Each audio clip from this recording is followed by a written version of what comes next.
கர்த்தர் நல்லவர், கர்த்தர் நல்லவர். பக்கத்தில் பார்த்து சொல்லுங்கள், கர்த்தர் உங்களை ஆசீர்வதிப்பார். நீங்கள் ஆசீர்வாதமாக இருப்பீங்க. தேவன் உங்கள் மேலே இரக்கமாக இருக்கிறார். நீங்கள் ஆரோக்கியமாக இருப்பீங்க. அல்லேலூயா. கர்த்தர் நல்லவர், அவர் கிருபை என்றும் உள்ளது. கர்த்தருடைய நாமத்துக்கு மகிமை உண்டாவதாக. இந்த நாளில் அவர் பேசுகிற தேவன். ஆமென்.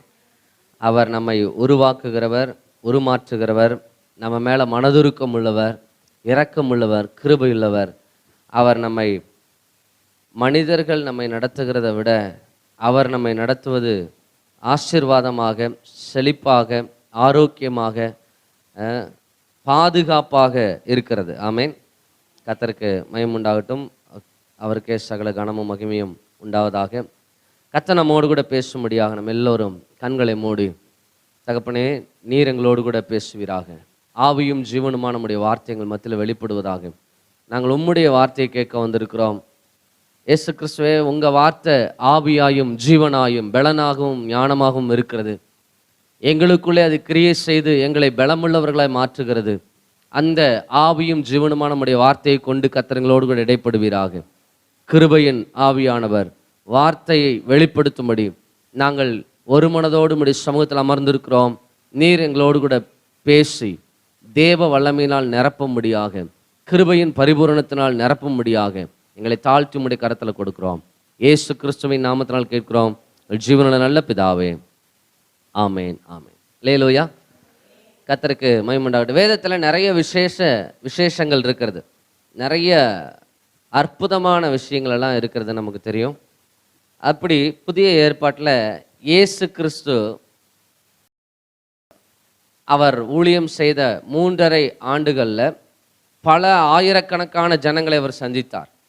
பல ஆயிரக்கணக்கான ஜனங்களுக்கு அவர் விடுதலை கொடுத்தார். பல ஆயிரக்கணக்கான ஜனங்களுடைய வியாதிகளிலே சுகம் கொடுத்தார். பல ஆயிரக்கணக்கான ஜனங்களுடைய குடும்பங்களிலே நன்மையை செய்தார். பார்வையை கொடுத்தார். கரங்கள் முடமாக்கப்பட்டவர்கள், கால்கள் முடமாக்கப்பட்டவர்களுக்கு சுகம் கொடுத்தார். பலரை உயிரோடு எழுப்பினார். நிறைய அற்புதங்களை அவர் செய்திருக்கிறார். சில புறஜாதிகள் மக்கள் மத்தியில் போய் அவர் பிரசங்கித்திருக்கிறார், அல்லது சுவிசேஷத்தை அறிவித்து அவர்களை கிறிஸ்துவுக்குள்ளே திடப்படும்படி செய்திருக்கிறார். நிறைய அற்புத காரியங்கள்லாம் இருக்குது. 3.5 வருஷம் அவருக்கு வேகமாய் ஓடின நாட்கள். ஏராளமான ஜனங்களை அவர் சேர்த்தார். ஏராளமானவர்களை சீசர்களாக மாற்றினார். 12 பேர் மட்டும் இல்லாமல் அவர்களை சார்ந்து நிறைய பேரை சீசர்களாக உருவாக்கினார்.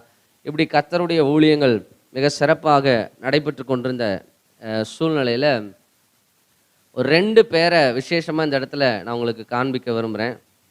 கர்த்தருக்கு ஸ்தோத்திரம். ஏன்னா இந்த 2 பேரும் அவர்களுடைய வாழ்க்கை சார்ந்த காரியங்களில் விசேஷம் இருக்குதான்னு தெரியல. ஆனால் இயேசு கிறிஸ்து அவர்களை அழைத்த அழைப்பில் ஒரு விசேஷத்தை என்ன செய்ய முடியுது, பார்க்க முடியுது. கர்த்தருக்கு மகிமை. நிறைய பேர் அவர் என்ன செய்வார்னா பெயரை சொல்லி அழைக்கிறத நம்ம பார்க்குறோம். சீசர்களை கூட நிறைய பேர் பேரை சொல்லி அவர் கூப்பிட்டுருக்கிறாரு. சில பேரை பார்த்திங்கன்னா ஸ்திரியே அப்படின்னு சொல்லியிருக்கிறாரு. சில பேரை பார்த்திங்கன்னா அவர் எந்த பெயருமே பயன்படுத்தாமல் அவர்களோடு என்ன செய்திருக்கிறாரு, பேசியிருக்கிறார். ஆனால் இங்கே நான் இன்னைக்கு உங்களோடு கூட பேசும்படி உணர்த்தப்பட்ட விஷயத்தை நம்ம ஆராய்ந்து பார்க்க போகிறோம். மத்தேயு எழுதின சுவிசேஷம் 9வது அதிகாரத்தை நம்ம திருப்பிக் கொள்ளலாம். புதிய ஏற்பாட்டிலேயே இயேசு கிறிஸ்து மகனேன்னு கூப்பிட்ட ஆள் எத்தனை பேர் இருக்காங்க தெரியுமா? மகனே அப்படின்னு எத்தனை பேர் கூப்பிட்டுருக்காரு இயேசு கிறிஸ்து?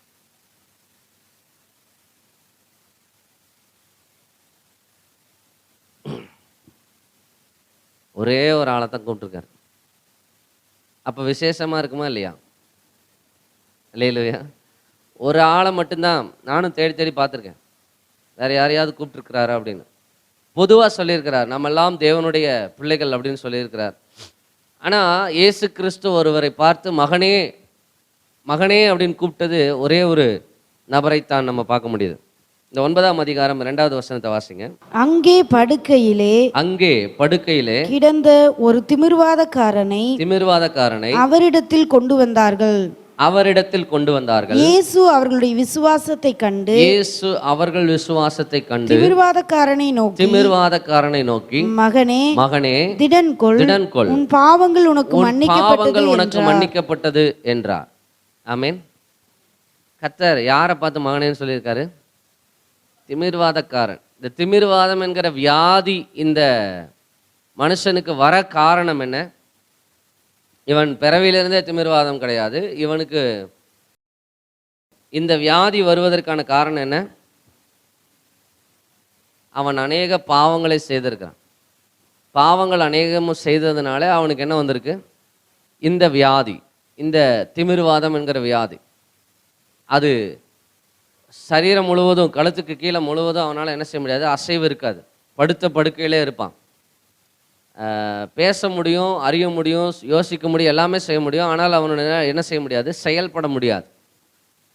ஒரு பக்கமாக வாதம் வந்தால் அதை பக்கவாதம் அப்படின்னு சொல்கிறாங்கல்ல, அந்த மாதிரி திமிர்வாதம் அப்படின்றது முழு நரம்பு மண்டலங்களும் என்ன செய்யல கழுத்துக்கு கீழே செயல்படாமல் இருக்கிறதாக சொல்லுகிறார்கள். அப்படி அந்த மனிதனால் செயல்படவே முடியாது. அவன் செயல்பட முடியாமல் அவன் படுத்த படுக்கையில் இருக்கிற அளவிற்கு அவனுக்கு ஒரு வியாதி. அதனால தான் அவனை கட்டிலோடு என்ன செய்வாங்க? தூக்கிட்டு வந்து கூரையை பிரித்து என்ன செய்வாங்க? இறக்குவாங்க. அவனை நடத்தியெல்லாம் கூட்டிகிட்டு போக முடியாது.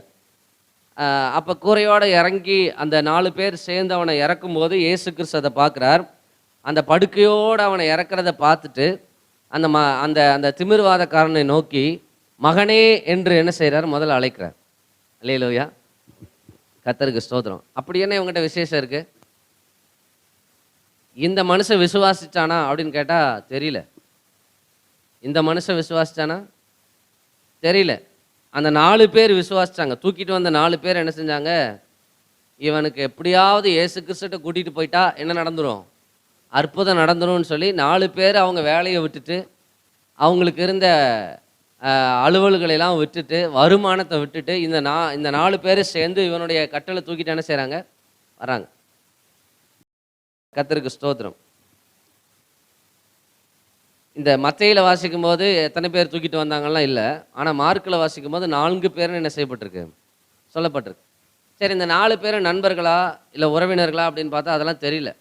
உறவினர்கள் அப்படின்னு தெரியல. யாரோ ஒரு 4 பேர் என்ன செய்கிறாங்க?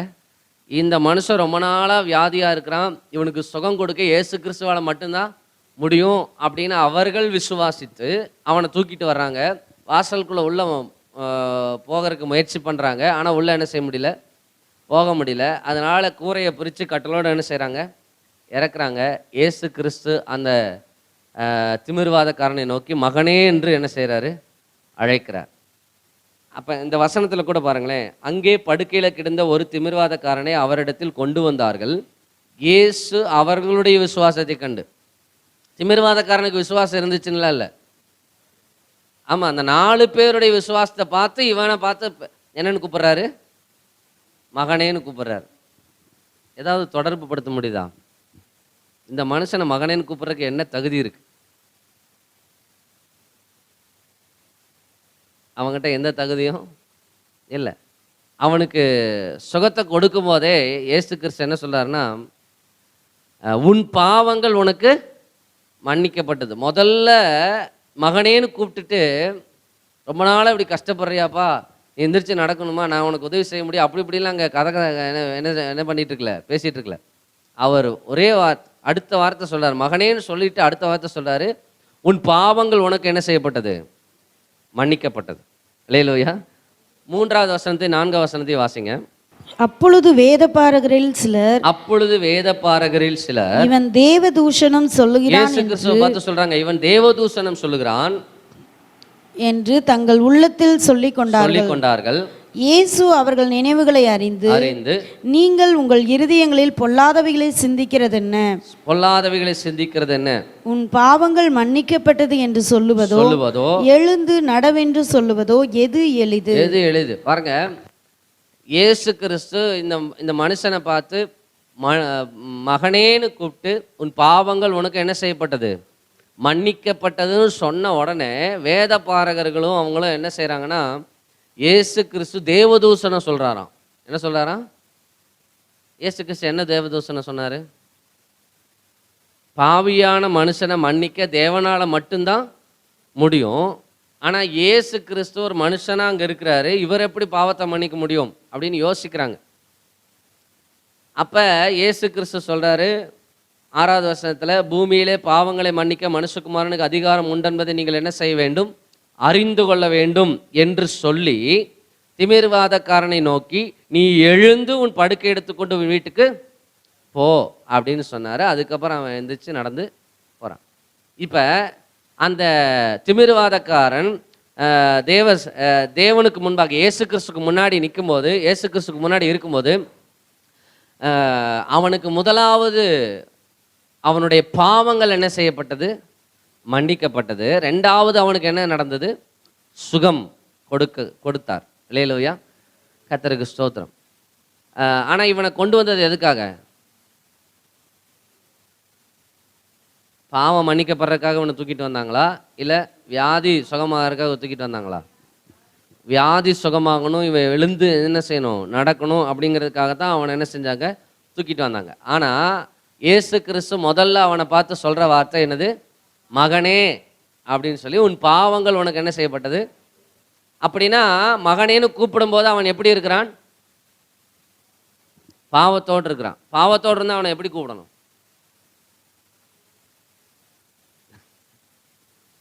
படுவாவியே, கேடுகட்ட பாவியே, இப்படி பாவம் செஞ்சு இப்படி படுத்த படுக்கையில் கிடக்கியே, உன்னால் நடக்க முடியாமல் இருக்கியே, இப்படி பாவம் செய்யலாமா? நான் உன்னை எழுப்புறேன், இனிமேல் பாவம் செய்யாமல் இருப்பியா? அப்போ தான் நீ எனக்கு மகனாக முடியும். அப்படிலாம் என்ன செய்யலை சொல்லல. முதல் வார்த்தை என்ன சொல்கிறாரு, மகனே. இப்போ சுற்றி இருக்கிறவங்களுக்கெல்லாம் பாவங்கள் மன்னிக்கிறதுக்கு பிதாவுக்கும் தேவனுக்கு மட்டும்தான் அதிகாரம் இருக்குது அப்படின்னு நினச்சிட்டு இருக்கும்போது, இயேசு கிறிஸ்து இங்கே அவர்களுக்கு மனுஷகுமாரனுக்கு அதிகாரம் இருக்குன்றதை என்ன செய்கிறாரு, இந்த சம்பவத்து மூலமாக அவர்களுக்கு வெளிப்படுத்துகிறார். ஆனால் உண்மையாக பார்த்தா ஒரு ஒரு ஒரு பாவியை, இவ்வளவு மோசமான ஒரு பாவியை மகனேன்னு சொல்லி கூப்பிட்றதெல்லாம் சாதாரணமான விஷயம் கிடையாது. ஆமாவா இல்லையா? ஆமாம்.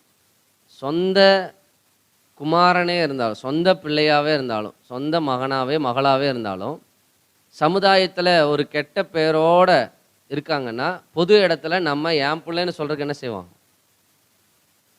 சொல்லுவீங்களா? ஏங்கம்மா, அம்மா முதல்ல தலையாட்டிட்டாங்க. ஏன் அப்படின்னா அவங்க நடந்துக்கிட்ட விதம் அப்படி, அவர்கள் சமுதாயத்தில் அப்படிப்பட்ட பெயரோடு இருக்கிறாங்க. ஆனால் இயேசு கிறிஸ்து அதை பற்றிலாம் என்ன செய்யலை, சிந்திக்கல. அல்லேலூயா. உலகத்தார் எல்லாரும், மனிதர்கள் எல்லாரும் அவனை பாவியாகவும் பாவத்தினால் வந்த தண்டனையினால் இவன் வியாதியில் இருக்கிறதாகவும் பார்த்து கொண்டிருந்த போது, ஒரு 4 பேர் இவனுக்கு சுகத்தை இயேசு கிறிஸ்துவால் கொடுக்க முடியும்னு நம்பி விசுவாசித்து அவனை தூக்கிட்டு வந்தாங்க. அந்த நம்பிக்கையை பார்த்து இவனை அவர் மகனாக என்ன செய்து விட்டார், ஏற்றுக்கொண்டார். அல்லேலூயா, கர்த்தருக்கு ஸ்தோத்திரம். மகனேன்னு சொன்ன மாத்திரத்திலேயே நான் விசுவாசிக்கிறேன், அவன் இருதயம் என்ன செஞ்சுருக்கும், உருகி இருக்கும். என்ன போய் மகனேன்றாரே, இவர்கிட்ட வர்றதுக்கெல்லாம் நான் தகுதியே இல்லை, தகுதி இல்லாத என்ன அவர் என்ன செய்கிறாரு, மகனேன்னு கூப்பிட்றாரு. அவனுடைய இருதயம் உருகி இருக்கும். அடுத்த வினாடி திடன்கொள் அப்படிங்கிறாரு. ஏன் திடன்கொள்ன்றாரு? மகனே திடன்கொள், அப்படி தானே சொல்லுது. வாசிங்க, மத்தேயு 9:2. அங்கே படுக்கையிலே கிடந்த ஒரு திமிர்வாதக்காரனை அவரிடத்தில் கொண்டு வந்தார்கள். இயேசு அவர்களுடைய விசுவாசத்தை கண்டு திமிர்வாதக்காரனை நோக்கி, மகனே திடன்கொள், உன் பாவங்கள் உனக்கு மன்னிக்க. மகனே, அதுக்கப்புறம் திடன்கொள், அதுக்கப்புறம் பாவங்கள் மன்னிக்கப்பட்டது. முதல்ல மகனேன்னு கூப்பிடுறாரு, ரெண்டாவது திடன்கொள்ன்றாரு. மகனேன்னு கூப்பிட்டதுக்கப்புறம் ஏன் திடன்கொள்னு சொல்லணும்? மகனேன்னு சொன்ன உடனே திடன்கொள் அப்படின்னு சொல்லணும். ஏன்னா யாருக்கு தான் திடன் வேணும்? இருதயத்தில் பலவீனமானவங்க, பலன் இல்லாதவங்க, திடனற்றவர்களாக இருக்கிறவங்களுக்கு தான் என்ன வேணும், திடன் வேணும். இயேசு கிறிஸ்து அவன் திடனற்றவனாக இருக்கிறான். என்ன போய் இவர் மகனேன்னு கூப்பிட்றாரு, இதுக்கெல்லாம் நான் தகுதி இருக்கிறேனா இல்லையா அப்படின்னு பல யோசனையோட அவனுடைய இறுதி எப்படி இருக்கு? உருகி போய் திடனற்றதாக இருக்கும்போது சொல்ல, திடன் கொள், உன் பாவங்கள் உனக்கு என்ன செய்யப்பட்டது. ஒருவேளை நான் நினைக்கிறேன் இந்த மனுஷன் பாவத்தை பற்றி சிந்தித்தே இருந்திருப்பான் போல. நான் எவ்வளவு பாவம் செஞ்சு கொடூரமான ஒரு வியாதியை இப்போ அனுபவிச்சுக்கிட்டு இருக்கேன், இவ்வளோ பாவத்தை நான் செஞ்சேன், என்னை பார்த்து ஒரு மகனேன்றாரு. அப்படிங்கும்போது ரெண்டுக்கு நடுவில் அவன் ஆத்மா போராடிக்கிட்டு இருக்குன்னு நினைக்கிறேன். அப்போ இயேசு கிறிஸ்து சொல்கிறார், திடன் கொள், உன் பாவங்கள் உனக்கு என்ன செய்யப்பட்டது, மன்னிக்கப்பட்டது. அல்லேலூயா, கர்த்தருக்கு ஸ்தோத்திரம். அதற்கு பின்பு சில நிமிடங்கள் கழித்து இயேசு கிறிஸ்து அவன் எழுந்து நடக்கும்படி கட்டளையிடுகிறார். முதல்ல அவனுடைய பாவங்கள் மன்னிக்கப்பட்டு அவன் இருதயம் பரிசுத்தமாக்கப்பட்ட பின்பு, அவன் ஆத்மா பரிசுத்தமாக்கப்பட்ட பின்பு அவனை எழுந்து நடக்க பண்ணி எல்லாருக்கும் முன்பாக அவன் எழுந்து நடந்து போனான். அல்லேலூயா. ஜனங்கள் இப்படிப்பட்ட அதிசயத்தை இதுக்கு முன்னாடி என்ன செய்ததில்லை, பார்த்ததில்லை. திமிர்வாதக்காரனாக இருந்த யாரும் எழுந்து நடந்ததை அவர்கள் கேள்விப்பட்டதும் இல்லை, பார்த்ததும் இல்லை. இந்த நாளில் அவன் எந்திரிச்சு போகிறத பார்த்து அநேகர் இயேசு கிறிஸ்துவின் மேலே விசுவாசம் வைத்தார்கள். அல்லேலூயா, கர்த்தருடைய நாமத்துக்கு மகிமையுண்டாவதாக. அப்போ மகனேன்னு அவனை கூப்பிட்றதுக்கு இவங்கிட்ட எந்த விசேஷமும் இல்லை, எந்த தகுதியும் இல்லை. அவன் பாவியான மனுஷன்.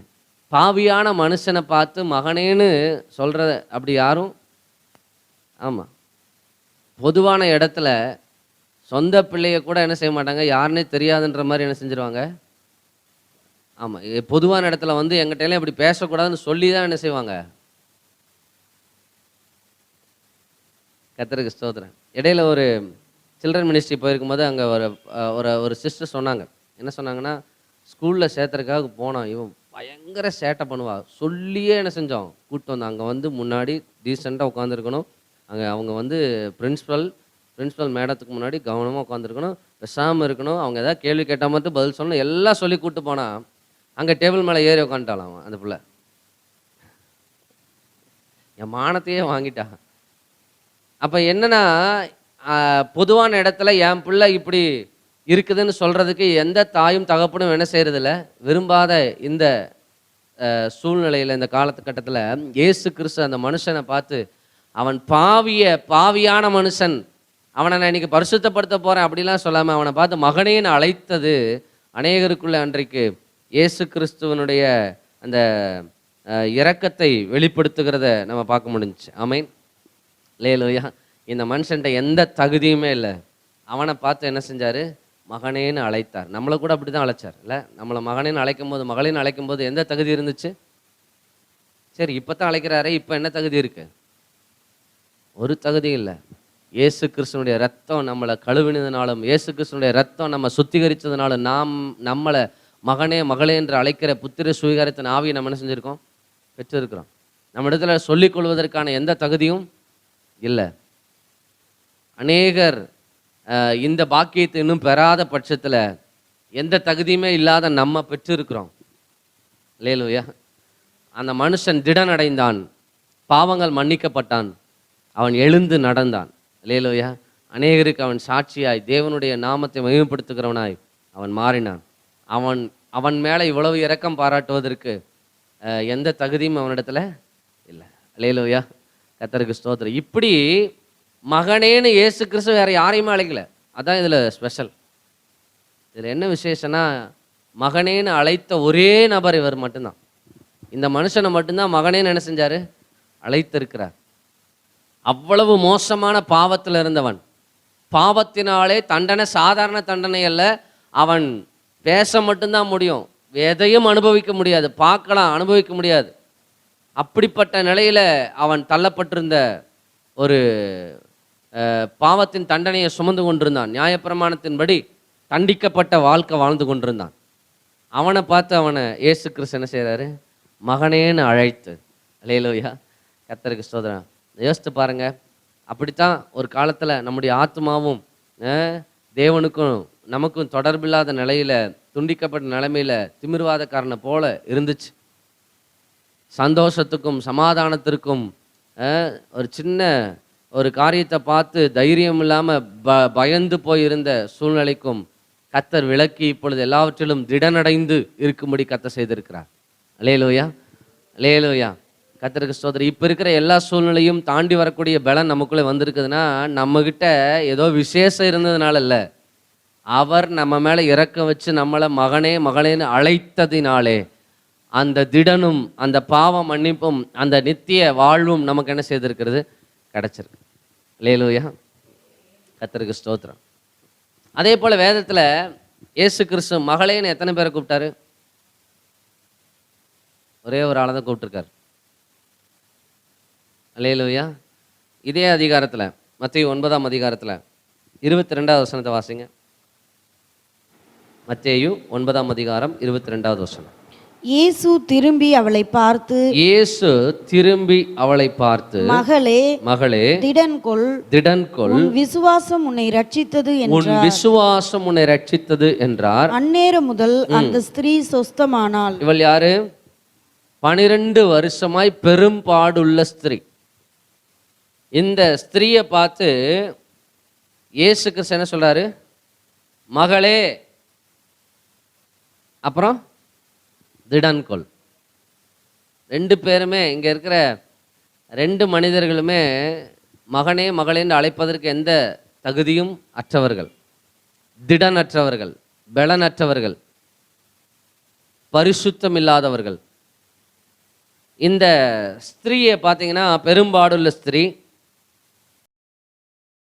12 வருஷமா பெரும்பாடுள்ள ஒரு ஸ்திரீயா அவள் இருக்கிறாள். இப்படிப்பட்ட ஸ்திரீயை தீட்டுள்ளவளாக நியாயப்பிரமாணம் என்ன செய்து சொல்லுது. இந்த பெரும்பாடுள்ள ஸ்திரீ இருக்கிற வீட்டை யாரும் என்ன செய்யக்கூடாது, போகக்கூடாது. அந்த வீட்டில் இருக்கிற ஆண்கள் அந்த பெண் நிமித்தம் 7 நாள் வீட்டை விட்டு என்ன செய்யக்கூடாது, 7 நாள் வீட்டை விட்டு வெளியே போகக்கூடாது. 7ஆவது நாளுக்கு அப்புறம்தான் அந்த ஆண்கள் கூட என்ன செய்யணும், போகணும். இப்படி நிறைய சட்டங்கள், நிறைய நியாயப்பிரமாணத்தில் சட்டங்கள் இருந்தது. இந்த பெண் பொதுவாக நபர்கள், அதாவது ஆட்கள் போகிற இடங்களுக்கு என்ன செய்யக்கூடாது, போகக்கூடாது.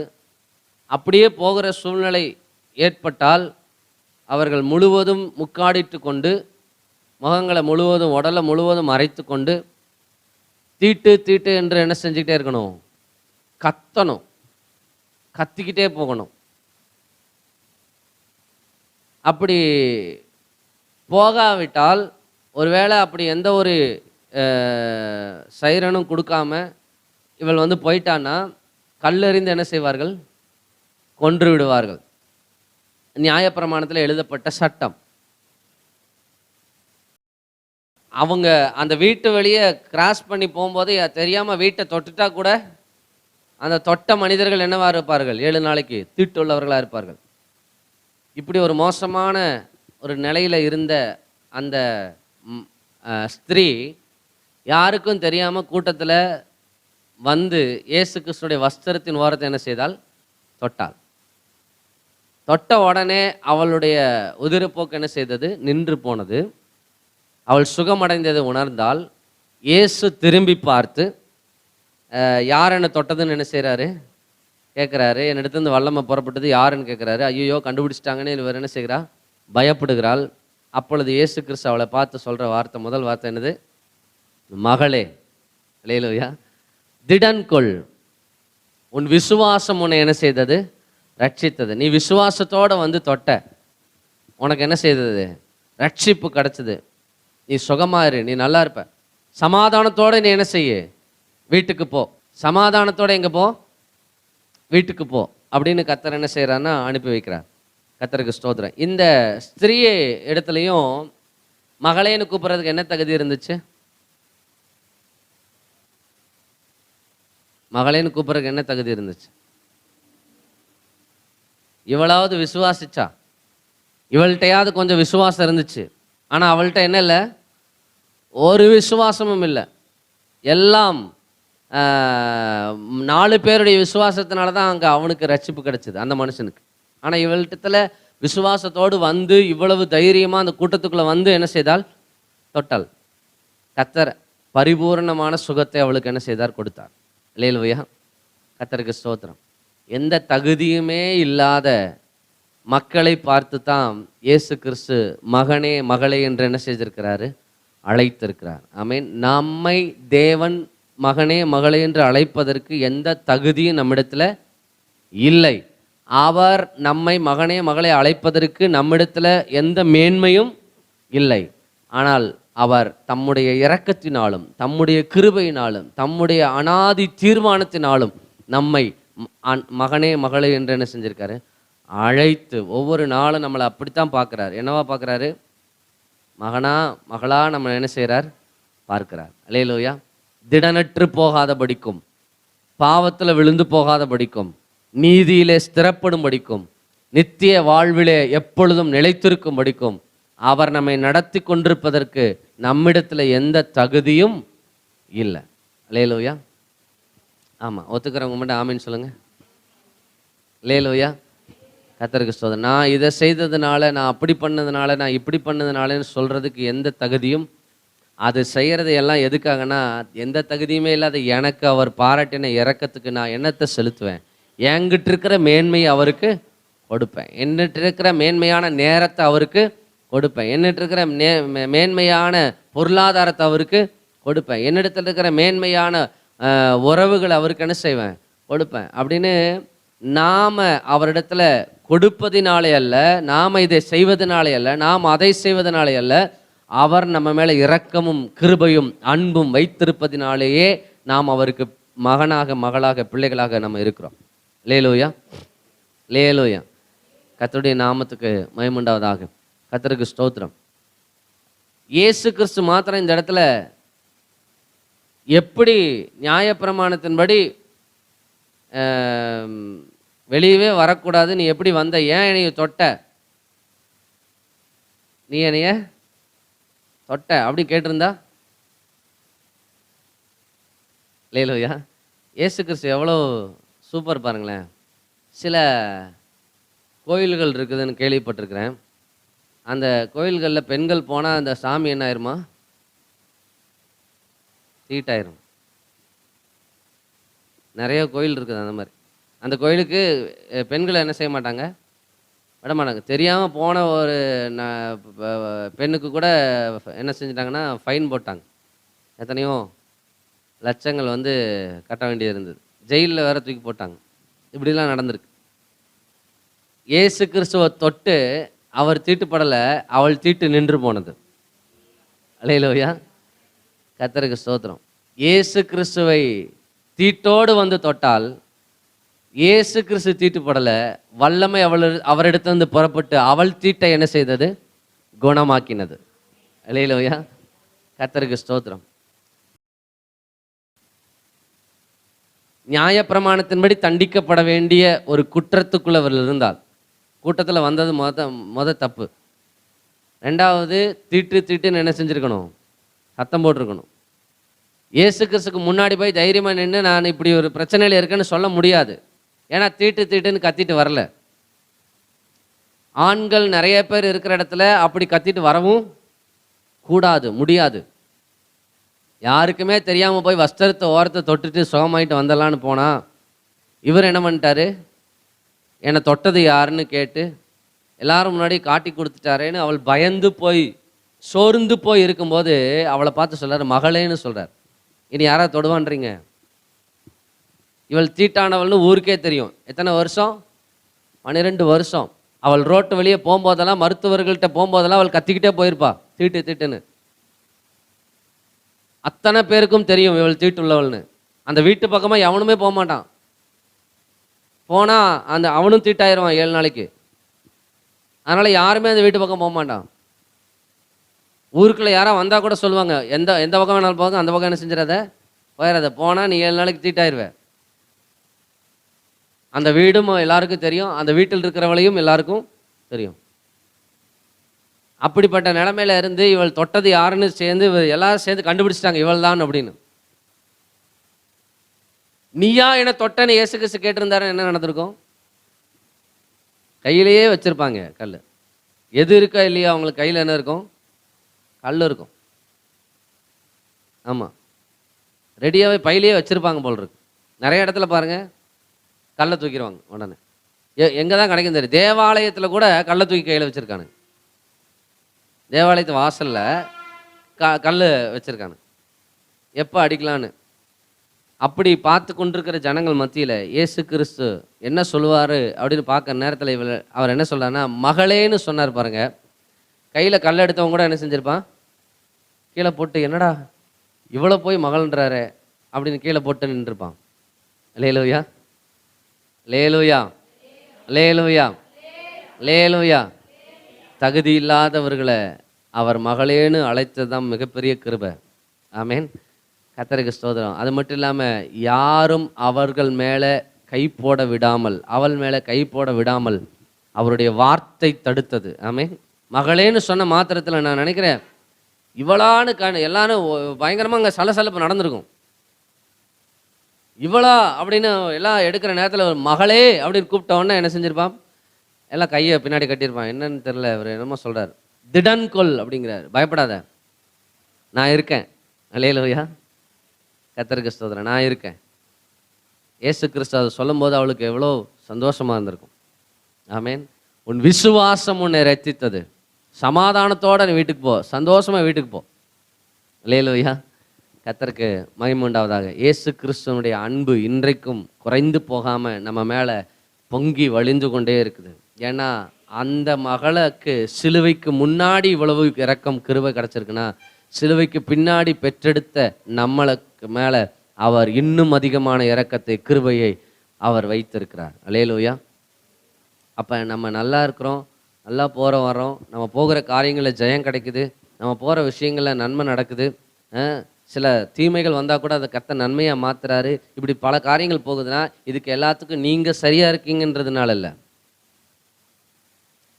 கொஞ்சம் நல்லா உட்காந்து யோசித்து பார்த்தீங்கன்னா நீங்கள் எத்தனை இடத்துல சரியில்லைன்னு உங்களுக்கு தெரியும். ஆனாலும் தேவனுடைய இரக்கம் கிருபை நம்மை வழிநடத்தி கொண்டிருக்கிறது. அல்லேலூயா.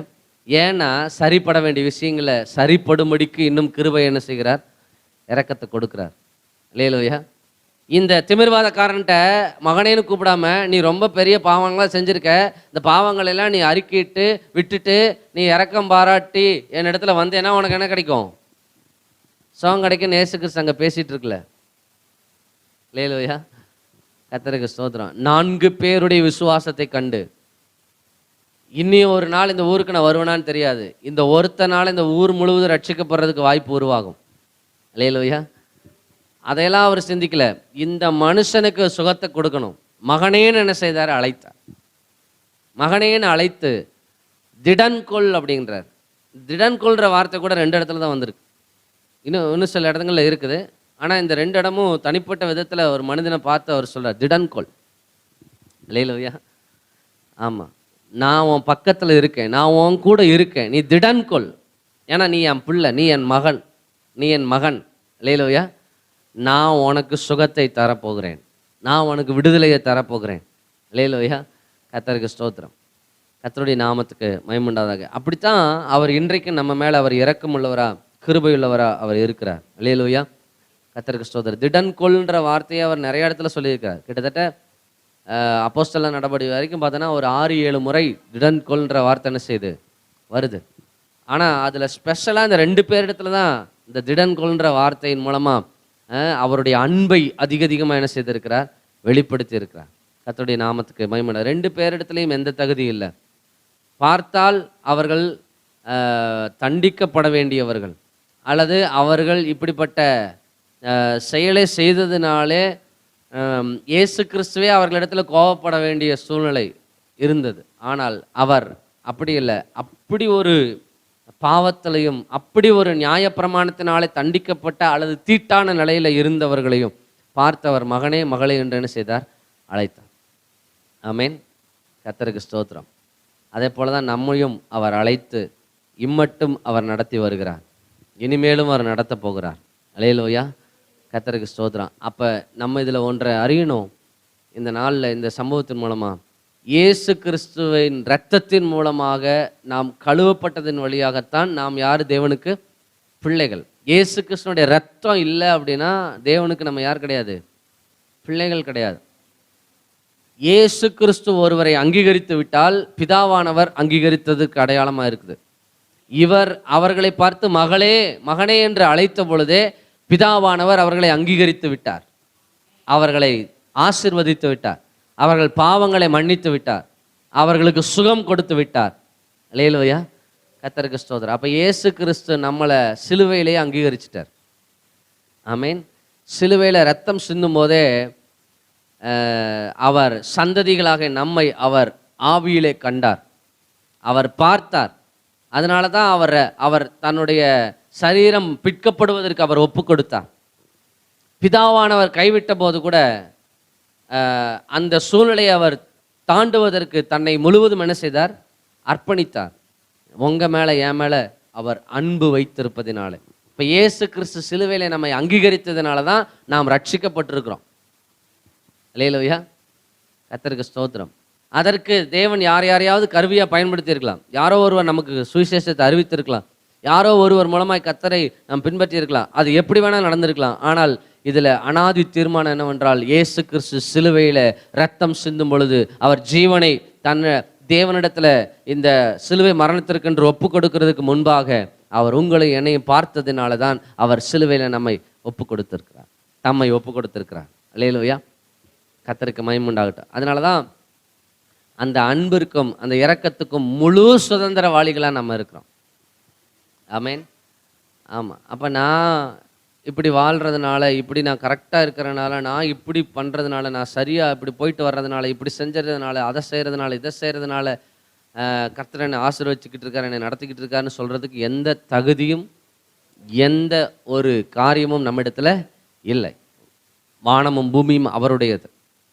அல்லேலூயா. இங்கே விளைகிற தங்கம், வெள்ளி, வைரம், வைடூரியங்கள், இங்கே இருக்கிறதான ஆயில் எல்லாம் அவர் கொடுத்தது. அல்லேலூயா.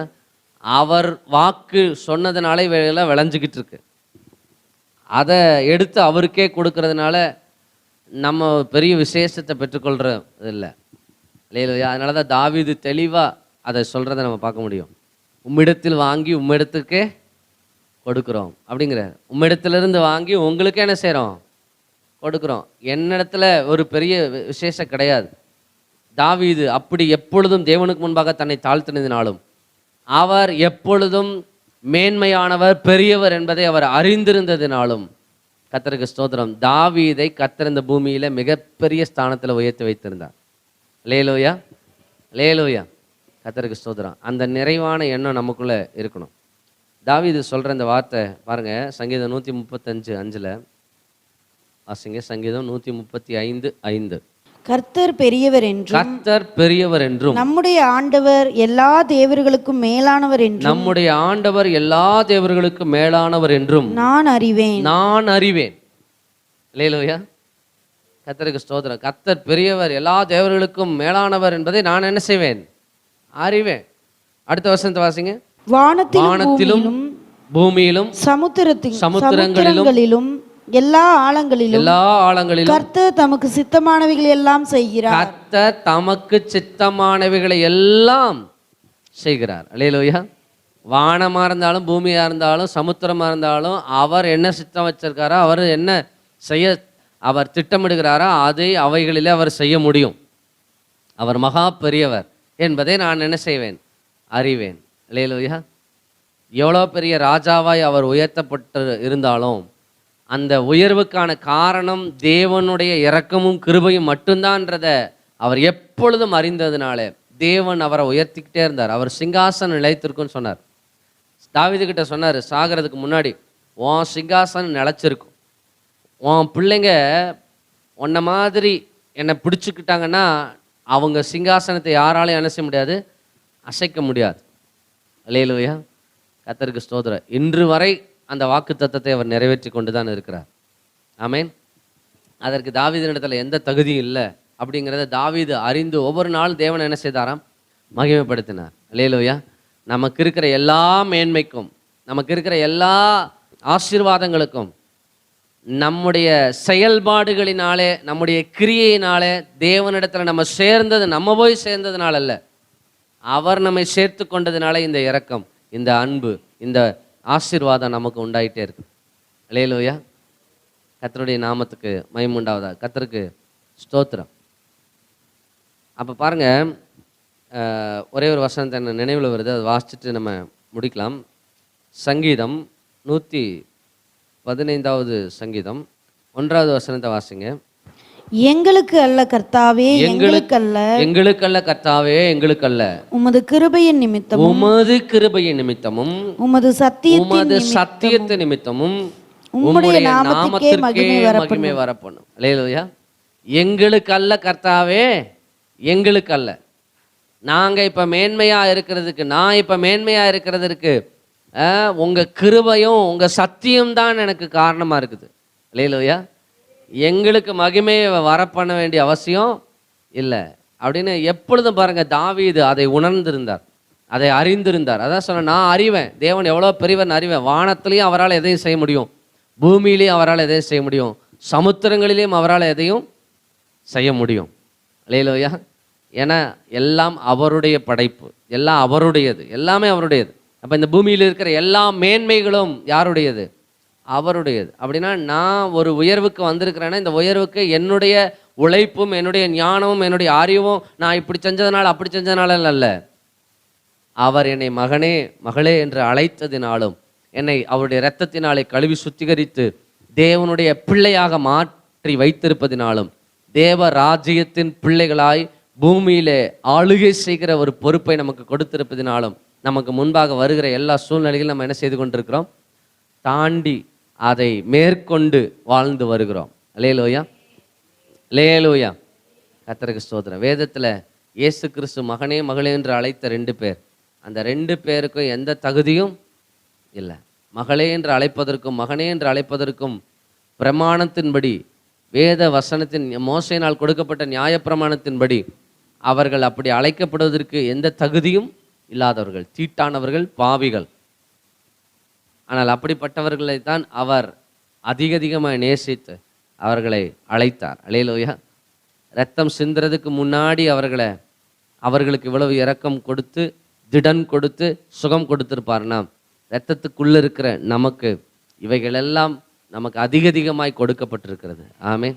அல்லேலூயா. சோதரி, இந்த அன்பை ஒவ்வொரு நாளும் நினைக்கணும். ஆமேன். நம்முடைய எல்லா மேன்மைக்கும் காரணம் அவர் தான். யாரோ ஒருத்தர் உங்களை உயர்த்தினா கூட, இல்லை இது எங்களுக்கல்ல கர்த்தாவே, எங்களுக்கல்ல, மகிமை உங்களுக்கு மட்டும்தான். அல்லேலூயா. கர்த்தருக்கு ஸ்தோத்திரம். நான் இப்படி பண்ணேன், நான் இப்படி செஞ்சேன், நான் இப்படி இருக்கிறேன், அதனால கர்த்தரனை ஆசீர்வதிக்கிறார்னு சொல்றதுக்கு எந்த தகுதியும் இல்லை. அவர் நம்மை அழைத்த அழைப்பினாலேயே, அவர் நம்மை தெரிந்தெடுப்பினாலேயே, அவருடைய இரக்கத்தினாலேயே, அவருடைய கிருபையினாலேயே, அவருடைய சத்தியத்தினாலேயே நமக்கு எல்லா மேன்மைகளும் உண்டாயிருக்கிறது. அல்லேலூயா. நம்ம எல்லோரும் எழுந்து நிற்கலாமா? கண்களை மூடி தேவ சமூகத்தில் கத்தனமோடு கூட இந்த நாளில் இடைப்பட்ட வார்த்தைகளை எண்ணி பார்த்தவர்களாய் இருதயத்தின் ஆழத்திலிருந்து கத்தரை நம்ம உயர்த்தலாம். எல்லோரும் இருதயத்தின் ஆழத்திலிருந்து அல்லேலூயா கத்தருக்கு ஸ்தோத்திரங்களை ஏறெடுக்கலாமா?